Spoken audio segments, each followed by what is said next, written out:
కుమార్తె మీద తండ్రి చూపించినంత ప్రేమ ఈ ప్రపంచంలో ఎవరు చూపించలేరు. భార్య తన భర్తకు మహారాణి కాకపోవచ్చు, కానీ కూతురు మాత్రం తండ్రికి ఖచ్చితంగా మహారాణి. కష్టం వస్తే కన్నీళ్ళు కాదు నీకు రావాల్సింది, ఆలోచన రావాలి. ఆ కష్టాన్ని అధిగమించే మనోధైర్యం రావాలి.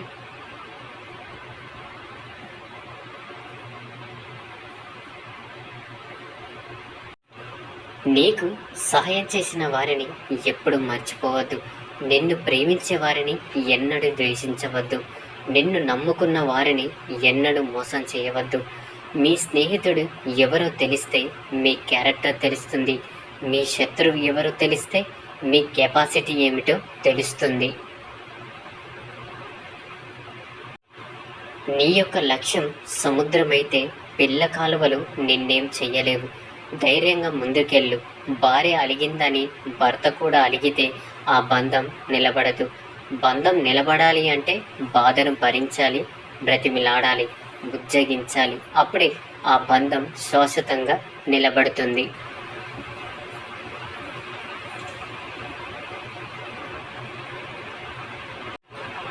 మనుషులు ఎప్పుడు ఖాళీగా ఉండకూడదు. ఉంటే పనికిరాని ఆలోచనలు వచ్చి అజ్ఞానిగా మారిపోతారు.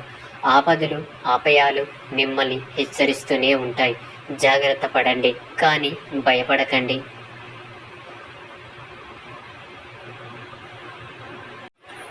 అప్పు చేసేలా ఖర్చు పెట్టకండి. మనస్పర్ధలు వచ్చేలా మాట్లాడకండి. గతాన్ని తలుచుకొని బాధపడకండి. ఎవరు ఏం చెప్పినా పూర్తిగా వినకుండా మాట్లాడకండి. కడుపు ఉబ్బకరించేందా తినకండి. నిన్ను ప్రేమించే వారి కోసం జీవించాలి. నిన్ను ద్వేషించే వారి కోసం జీవించి చూపించాలి.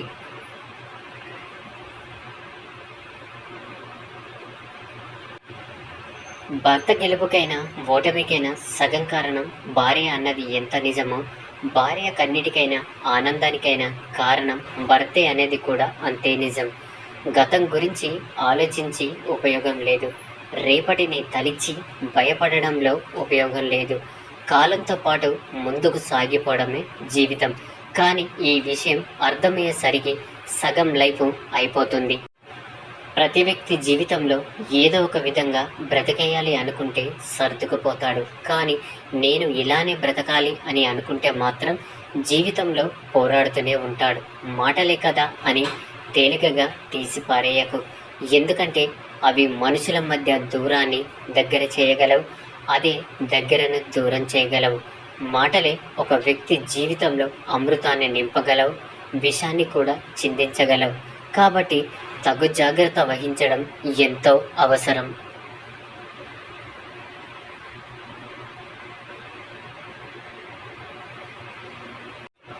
బాధ ఎంత గొప్పదంటే వస్తువునే నీ సొంత వాళ్ళని గుర్తుకొచ్చేలా చేస్తుంది. సంపద ఎంత చెడ్డది అంటే వస్తువునే నీకు సొంత వాళ్ళని కూడా మర్చిపోయేలా చేస్తుంది. లైఫ్ పార్ట్నర్ అందంగా లేకపోయినా పర్వాలేదు, అర్థం చేసుకునే మనసు ఉంటే చాలు. జీవితం చాలా ఆనందంగా సాగిపోతుంది. గుర్తుపెట్టుకోండి, గెలిచిన కథలో గమ్యం ఉంటుంది, ఓడిన కథలో జీవితం ఉంటుంది. సహాయం అనేది ఎదుటివారి పరిస్థితిని బట్టి చెయ్యాలి, కానీ వారితో నీకున్న అవసరాన్ని బట్టి కాదు.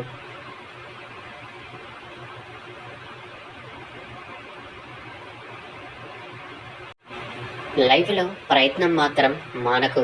ఫలితం ఈరోజు కాకపోయినా రేపైనా వస్తుందన్న నమ్మకంతో ఉండు. యాది పెట్టుకో, మనిషికి నాలుక ఒక్కటి, చెవులు మాత్రం రెండు. దీని అర్థం తక్కువగా మాట్లాడి ఎక్కువగా వినమని.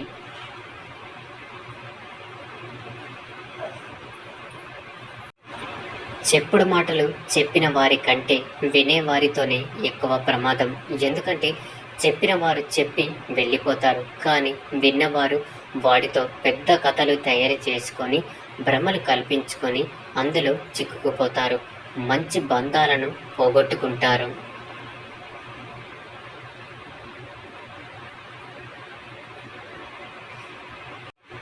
నిన్ను ఎవరైనా అవమానిస్తే నీలో పట్టుదల పెరగాలి, కానీ పిరికితనం కాదు. అవమానించారు అని కుమిలిపోవద్దు. వారికి తగిన సమాధానం చెప్పాలి, కానీ నోరు మూసుకొని మాత్రం కూర్చోవద్దు. అది నీ అసమర్థత అవుతుంది. నేను అనుకుంటే ఏదైనా సాధించగలను అనే నమ్మకం నీలో ఉండాలి. మీ విజయాలను మీకన్నా చిన్నవారితో పంచుకోండి. స్ఫూర్తితో అనుసరిస్తారు. మీ ఓటములు మీకన్నా పెద్దవారితో పంచుకోండి. అనుభవంతో బోధిస్తారు.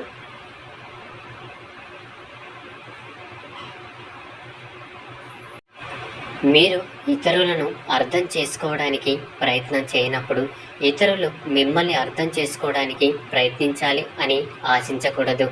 అందరూ వెళ్ళే మార్గంలో కాకుండా కొత్త మార్గాన్ని ఎంచుకుంటే సమస్యలు కూడా సరికొత్తగా పరిచయం అవుతాయి.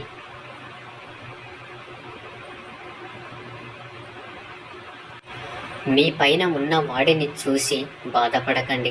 మీపై మీకు అసహాయం వేస్తుంది. మీ కింద ఉన్న వాడిని చులకనగా చూడకండి. తలపొగరు వస్తుంది. మిమ్మల్ని మీరు ఎవరితోనూ పోల్చుకోకండి. మీరు మీలాగే ఉండండి. గెలవాలనే నమ్మకం వస్తుంది.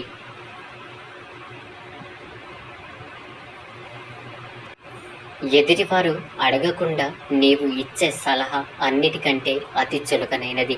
లైఫ్లో ఎవరినైనా ఎంతటి వారినైనా దిగజారుస్తుంది, శాసిస్తుంది అంటే అది కేవలం అవసరం మాత్రమే. తన రక్తం పంచుకొని పుట్టిన కుమారుడిని తిన్న ఎంగిలి పళ్ళెం కడిగే తల్లి గొప్పది అయితే, ఏ రక్త సంబంధం లేకున్నా తాళి అనే ఒక బంధంతో మన ఇంటికి వచ్చి మనం తిన్న ఎంగిలి పళ్ళెం కడిగే భార్య కూడా చాలా గొప్పది. ఇది కేవలం మహిళలకు మాత్రమే సాధ్యమవుతుంది.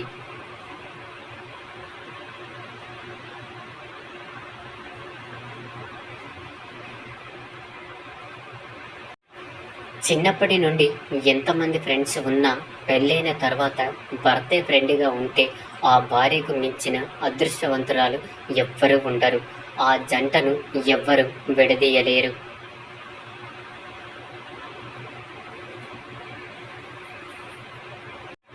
నిజమే, ఆడది ఒక స్వార్థపరులారు. ఎందుకంటే తాను నిత్యం నా భర్త బాగుండాలి, నా పిల్లలు బాగుండాలి, నా కుటుంబం బాగుండాలి అనుకుంటుంది. ఈ స్వార్థం ప్రతి వారిలోనూ ఉంటుంది. కానీ అందరూ భర్తతో సహా ఆమెను సెల్ఫిష్ అంటారు. కానీ భార్య ఎప్పుడు భర్త కోసం, పిల్లల కోసం, కుటుంబం కోసం ఆలోచిస్తుంది.